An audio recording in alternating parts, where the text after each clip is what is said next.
मुख्यमंत्री श्री पुष्कर सिंह धामी द्वारा प्रतियोगी परीक्षाओं में पारदर्शिता एवं शुचिता को सुनिश्चित करने के लिए उत्तराखंड प्रतियोगी परीक्षा भर्ती में अनुचित साधनों की रोकथाम व निवारण के उपाय अध्यादेश 2023 को अनुमोदन प्रदान किया गया है। इस अध्यादेश में दोषियों के विरुद्ध सख्त प्रावधान किए गए हैं। यदि कोई व्यक्ति प्रिंटिंग प्रेस, सेवा प्रदाता संस्था, प्रबंध तंत्र, कोचिंग संस्थान इत्यादि अनुचित साधनों में लिप्त पाया जाता है तो उसके लिए आजीवन कारावास की सजा तथा 10 करोड़ रुपए तक के जुर्माने का प्रावधान किया गया है। यदि कोई व्यक्ति संगठित रूप से परीक्षा कराने वाली संस्था के साथ षड्यंत्र करता है तो आजीवन कारावास तक की सजा एवं 10 करोड़ रुपए तक के जुर्माने का प्रावधान किया गया है।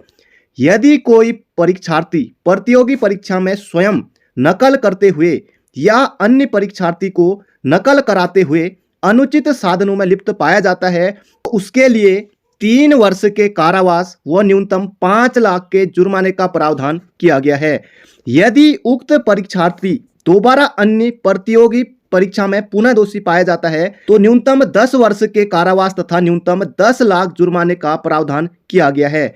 यदि कोई परीक्षार्थी नकल करते हुए पाया जाता है तो आरोप पत्र दाखिल होने की तिथि से 2 से 5 वर्ष के लिए डिबार करने तथा दोष सिद्ध ठहराए जाने की दशा में 10 वर्ष के लिए समस्त प्रतियोगी परीक्षाओं से डिबार किए जाने का प्रावधान किया गया है। पटवारी भर्ती परीक्षा स्थगित नहीं करेगा आयोग। 12 फरवरी को प्रस्तावित परीक्षा पर आयोग ने स्पष्ट किया रुख। परीक्षा स्थगित करने को लेकर देहरादून में प्रदर्शन किया।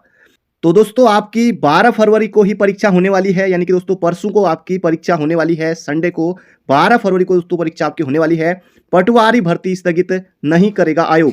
पेपर लीक, गैर जमानती अपराध, कुर्की भी होगी। नकल रोधी कानून, उम्र कैद और 10 करोड़ का जुर्माना। पुराने पेपर नष्ट, नए बनाए। दोस्तों ये इस पर मैंने कल भी जानकारी दी थी। तो पुराने पेपर नष्ट, यहाँ पर नए पेपर बनाए गए हैं। उत्तराखंड में जल्द ही देश का सबसे सख्त नकल रोधी कानून लागू होने वाला है। इसमें नकल माफिया को उम्र कैद, 10 करोड़ तक का जुर्माना और नकल माफिया से मिलकर नकल करने वाले अभ्यर्थियों को भी 10 साल तक की सजा का प्रावधान किया गया है। अगर राजभवन इस पर 12 फरवरी से पहले मुहर लगा देता है तो यह कानून पटवारी लेखपाल भर्ती से ही लागू हो जाएगा। नकल माफिया पर होगी कार्रवाई। दोस्तों ये मैं आपको बता चुका हूं। कांस्टेबल परीक्षा का रिजल्ट जारी। 2293 अभ्यर्थियों का चयन हुआ है। आयोग ने 18 दिसंबर को कराई थी समूह गौ की पहली परीक्षा। 1 लाख से ज्यादा युवा हुए थे इसमें शामिल और 27 फरवरी से दोस्तों आपका डीबी यहां पर होने वाला है और चयनितों को वेबसाइट पर 17 फरवरी से वरीयता भरनी होगी। और वरीयता सिर्फ केवल और केवल पुरुषों को ही भरनी होगी, क्योंकि महिलाओं का जो है सिर्फ और सिर्फ फायरमैन में ही है।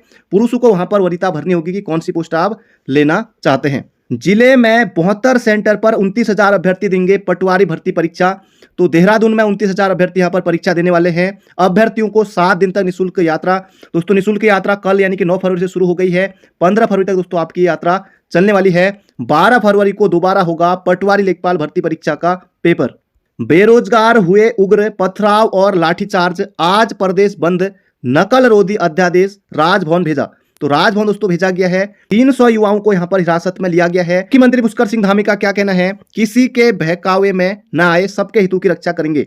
उत्तराखंड के युवाओं से किए गए वादे के अनुरूप हमारी सरकार ने देश का सबसे सख्त नकल विरोधी कानून लाने का फैसला किया है। इस पर अध्यादेश को मैंने अपनी अनुमति प्रदान कर अग्रिम कार्रवाई के लिए भेज दिया है। हम नकल माफिया को प्रदेश के युवाओं के भविष्य के साथ किसी भी प्रकार का खिलवाड़ नहीं करने देंगे। युवाओं से अपील है कि वो किसी के बहकावे में ना आए। हमारी सरकार प्रदेश के युवाओं के हितों की रक्षा के लिए पूरी तरह से सजग है। नोटिस दोस्तों जारी कर दिया गया है। 56 उम्मीदवार डाले जाएंगे, काली सूची में ब्लैक लिस्ट किए जाएंगे और राज्य लोक सेवा आयोग ने परीक्षा नियंत्रक को हटा दिया है और नए कानून में होगा प्रावधान। नकल माफिया को होगी उम्र कैद।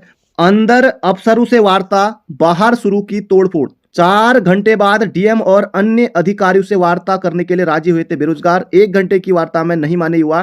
तोड़फोड़ के बाद पुलिस को करना पड़ा था बल प्रयोग। कांग्रेस के विधायक प्रीतम को दौड़ाया समर्थकों संग मारपीट।